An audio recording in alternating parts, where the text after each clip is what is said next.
கரூர் அமராவதி ஆற்றுப்பாலம், பழைய பாலம், பெக்காச்சி செட்டியார் கட்டின பாலம். அது போக்குவரத்து இருந்தது. அதுக்கப்புறம் அந்த பாலம் புதுசாக ஒரு பாலம் பக்கத்துலேயே பெரிய பாலமாக கட்டினதுக்கப்புறம் அந்த பாலம் மக்கள் பயன்பாட்டுக்கு இல்லாமல் இருந்தது. அதை நான் போன பீரியடுக்கு முதல் பீரியடு அமைச்சராக இருந்த பொழுது அந்த மக்கள் பயன்பாட்டுக்கு கொண்டு வரதுக்காக ஒரு வாக்கிங் ட்ராக் பார்க் மாதிரி போட்டு கேவிபியினுடைய சிஎஸ்ஆர் நிதியில் அதை நடைப்பயிற்சி பாலமாக மாற்றணும். அப்போ அவங்க 20 வருஷத்துக்கு பராமரிப்பு பண்ணிக்கிறோம்னு சொல்லி கலெக்டர்கிட்ட அண்டர்டேக்கிங் கொடுத்து அவங்க அந்த பாலத்தை மெயின்டைன் பண்ணாங்க. கிட்டத்தட்ட ஒரு 1.5 கோடி ரூபாய்க்கான வேலைகளை செஞ்சு ரொம்ப ரொம்ப நல்லா மெயின்டைன் பண்ணிக்கிட்டு இருந்தாங்க. இப்போ கிட்டத்தட்ட பார்த்தீங்கன்னா ஒரு 6-7 வருஷத்துக்கு மேலே 8 வருஷம் ஆயிடுச்சு. இப்போ திடீர்னு கேவிபி அதை வித்ட்ரா பண்ணிட்டாங்க. அது இப்போ 10-20 நாளாக க்ளோஸ் பண்ணிட்டாங்க. டெய்லியும் 2 நேரமும் குறைஞ்சது ஒரு 1000 பேர் அதில் பார்க் வேறு இருக்குது. குழந்தைகள் வருவாங்க விளையாடுறதுக்கு. சில்ட்ரன்ஸ் பார்க் இருக்குது. காலையிலையும் மாலையிலையும் ஒரு 1000 பேர் அதில் வாக்கிங் போவாங்க. அவங்கெல்லாம் கோரிக்கை வச்சாங்க. ஏன்னா அதில் இருக்கிற அந்த செடிகள்லாம் தண்ணி இல்லாமல் இருக்குது. அதனால கமிஷனர்கிட்ட ஒரு மனு கொடுத்துருக்கேன். அதை இப்போ டிஎன்பிஎல்லோ அல்லது மறுபடியும் கேவிபிலையும் பேசியிருக்கிறோம். இந்த ஸ்டெபிலிட்டி சர்டிஃபிகேட் வாங்கி கொடுத்து அதை மறுபடியும் திருப்பி அவங்களே மெயின்டைன் பண்ணுற மாதிரி, யாரோ ஒருத்தர் மெயின்டைன் பண்ணுற மாதிரி திருப்பி அது நடைபயிற்சி பாலமாக காலையில் வாக்கிங் போகிறவங்களுக்கு வசதியாக, பாதுகாப்பான இடம், வசதியாக இருக்கிற மாதிரி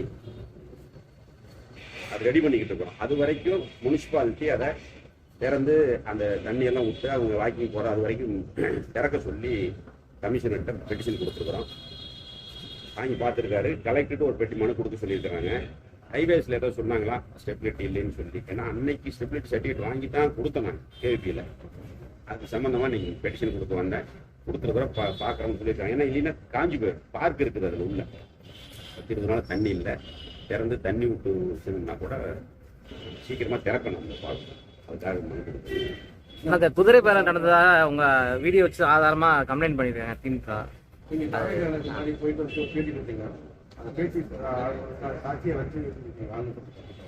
இல்லை அது அவங்க தவறாக புரிஞ்சுக்கிட்டாங்க. நாங்கள் மகாபலிபுரத்தில் போய் கட்சியில் இணைஞ்சப்போ பேட்டி கொடுத்தோம். தாவேக்கால இருந்தல யாரும் எங்களெல்லாம் கட்சிக்கு வானலாம் கூப்பிடல. அதிமுகவுடைய தலைமை மீது ஏற்பட்ட அதிருப்தியின் காரணமாக சட்டமன்ற உறுப்பினர்கள், முன்னாள் அமைச்சர், முன்னாள் எம்எல்ஏ மற்றும் மாவட்ட அளவிலான நிர்வாகிகள்லாம் நிறைய பேர் கொத்தா போய் தாவேக்கால சேர்ந்தாங்க. கரூர்லையுமே நிர்வாகிகள், கூட இருக்கக்கூடிய நிர்வாகிகள்லாம் தாவேக்காவுக்கு போகலான்னு சொல்லி எங்கிட்ட என்ன வற்புறுத்தினாங்க. எங்கள் கட்சி நிர்வாகிகள் அது சம்பந்தமாக 11 மீட்டிங் போட்டோம். கரூர் சட்டமன்ற தொகுதி, ஏன்னா அவங்க தான் வேலை செய்ய ஜெயிக்க வச்சவங்க. கரூர் சட்டமன்ற தொகுதி மற்ற 3 தொகுதியில் இருக்கக்கூடிய நிர்வாகிகள் எல்லாம் வர சொல்லி இந்த மாதிரியான ஒரு கருத்து இருக்கு, நம்ம அடுத்து என்ன பண்ணலாம் அப்படிங்கிறது சம்பந்தமா கருத்து கேட்டோம். ஒரு சிலர் வேண்டான்னு சொன்னாங்க. பெரும்பாலான அவருடைய கருத்தை ஏற்று நாங்கள் இன்றைய முதலமைச்சர் தளபதி அவர்கள் தலைமையில் இருக்கக்கூடிய தமிழக வெற்றி கழகத்தில் போய் இணைஞ்சோம். அப்போ பேட்டி கொடுக்கும் பொழுது அதைத்தான் சொன்னோம். அதை தவறாக புரிஞ்சுக்கிட்டாங்க. இது வரைக்கும் அன்னைக்கு நாங்கள் சேர வரைக்குமே தாவேக்கால் இருந்தோ அல்லது தாவேக்கால் இருந்து போனவங்க, இப்போ உடுமலை ராதாகிருஷ்ணன் போனார், நம்ம கடலூர் சம்பத்தண்ணன் போனாங்க, நம்ம திருச்சி முசிறி சிவபதி போனார், கடம்பூர் ராஜன் அவங்கெல்லாம் போனாங்க. அவங்களே என்னோட அமைச்சராக இருந்தவங்க. அவங்ககிட்ட என்ன கேட்டோம்னா, போனீங்க அங்கே என்ன மாதிரி, அந்த மாதிரி தான் பேசியிருக்கிறோம். அதைத்தான் சொன்னேன். நம்மளோட நிர்வாகிகளுடைய எண்ணம் அதுவாக இருந்துச்சு. அதனால தான் இன்னைக்கு நிறைய நிர்வாகிகள், ஒன்றிய செயலாளர், நகர செயலர், பகுதி செயலாளர்கள் என்னோட தாவேக்கால இணைஞ்சிருக்கிறாங்க. அவங்க சொன்ன கருத்தை தான் சொன்னேன். அதை தவறுதலாக பத்திரிகைகளும் தொலைக்காட்சிகளும் சொல்கிறாங்க. அதை வச்சு ஏதோ இன்னைக்கு பேப்பரில் போட்டிருக்காங்க, பார்த்தேன் நான். அது சி விஜயபாஸ்கர்னு போட்டிருக்காங்க. அந்த மாதிரியான ஒரு எந்த நிகழ்வும் நடக்கலை. நீங்கள் நான் பேட்டி கொடுத்ததுக்கு அப்புறம் இருக்கிறத பார்க்கணும். நான் அந்த பேட்டிக்கு அப்புறம் சொல்லியிருக்கேன், அதுலேயே சொல்லியிருக்கிறேன். 11 நிர்வாகிகளுடைய கருத்தை கேட்டு மிகுந்த ஒரு அமைதியா பல கட்ட யோசனைகளுக்கு பிறகு யாருடைய அழுத்தமும் இல்லாமல் நானா எடுத்த முடிவு, நானும் என்னோட இருக்கக்கூடிய நிர்வாகிகளும் சேர்ந்து எடுத்த முடிவு தான் அப்படின்னு தாவேக்காலையோ அல்லது தாவேக்காவில் போய் சேர்ந்த எங்களுடைய முன்னாள் அமைச்சர்கள் சட்டமன்ற உறுப்பினர்களுடைய நிர்பந்தத்தாலேயோ நான் தாவேக்காவுக்கு சொல்லவில்லை. என்னுடைய சுயமான முடிவு.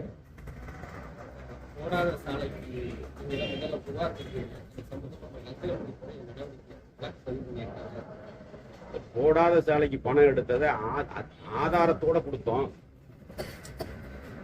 திமுக அரசு ஆட்சியில் இருந்ததுனால அது சும்மா அதிகாரிகளை மட்டும் சஸ்பெண்ட் பண்ணிட்டு அப்படியே அந்த கேஸ் அப்படியே விட்டுட்டாங்க.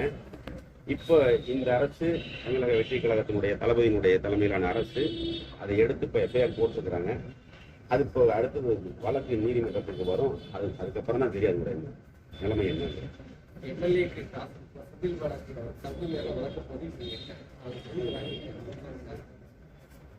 அது கோர்ட்டில் முன்ஜாமீன் கொடுத்துருக்குறாங்க. நமக்கு நீதிமன்றம் கொடுக்குற முன்ஜாமீனுக்கு வந்து நம்ம கருத்து சொல்ல முடியாது. அதுவும் வழக்கு நீதிமன்றத்தில் இருக்குது. விசாரிச்சாங்க தான் தெரியும் விசாரணை. அதனால நாங்கள் மகாபலிபுரத்தில் சொன்ன கருத்து வேற, பத்திரிகைகள் சொன்ன கருத்து வேற. இதுவே சுய விருப்பத்தில் நானாக போனது தான். யாருடைய இதுவும் கிடையாது, இன்ஃப்ளூயன்ஸ் கிடையாது.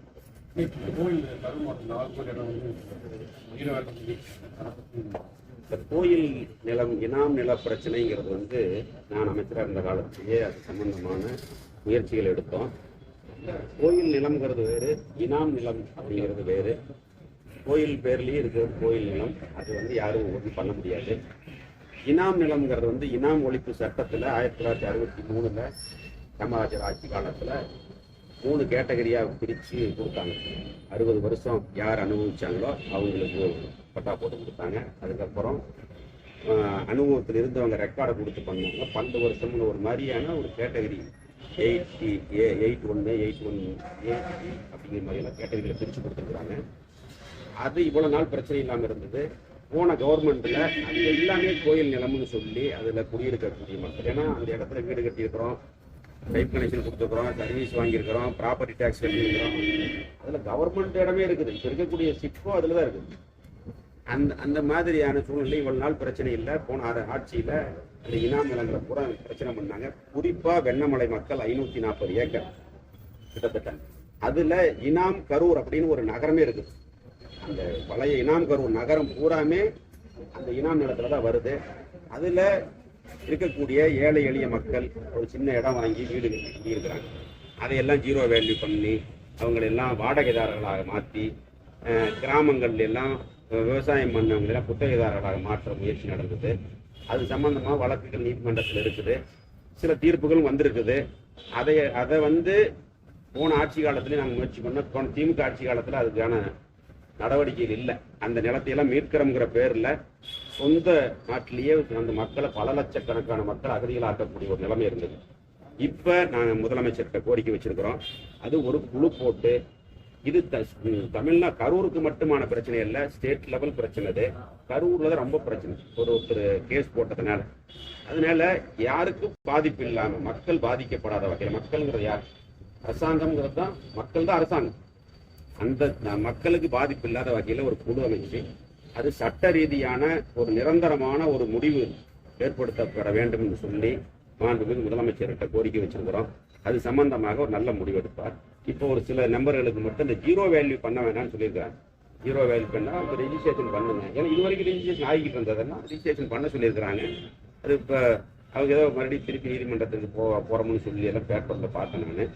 எதுக்கு போனாலும் சரி, அரசாங்கம் ஒரு முடிவெடுத்து, கொள்கை முடிவெடுத்து பண்ணினாங்கன்னா மக்கள் அதில் குடியிருக்கக்கூடிய மக்கள், ஏன்னா நான் அமைச்சராக இருந்த பொழுது அந்த அதிமுக ஆட்சி காலத்திலேயே டெல்டா மாவட்டங்கள் 5 சென்ட் கீழ் 5 சென்ட்டுக்குள்ள இருந்து குடியிருந்தவங்களுக்கெல்லாம் பட்டா போட்டு கொடுக்கலாம்னு சொல்லி சொன்னாங்க. சட்டம் கொண்டாங்க. அது ஸ்டே ஆகி போச்சு. ஏன்னா அந்த டெல்டா மாவட்டங்களில் இருக்கக்கூடிய பல கிராமங்கள் பூராமே இனாம் நிலங்களாகவே இருக்குது. அதில் குடியிருக்கிற மக்கள் இபி சர்வீஸ் வாங்க முடியாம பல சிரமங்களுக்கு ஆளாகி இருக்கிறாங்க. இதையெல்லாம் ஒரு குழு அமைச்சு ஒரு நிரந்தர தீர்வு காண வேண்டும் என்று தமிழக முதலமைச்சர் கோரிக்கை வச்சிருக்கிறோம். கண்டிப்பாக அதை செஞ்சு கொடுப்பாங்க.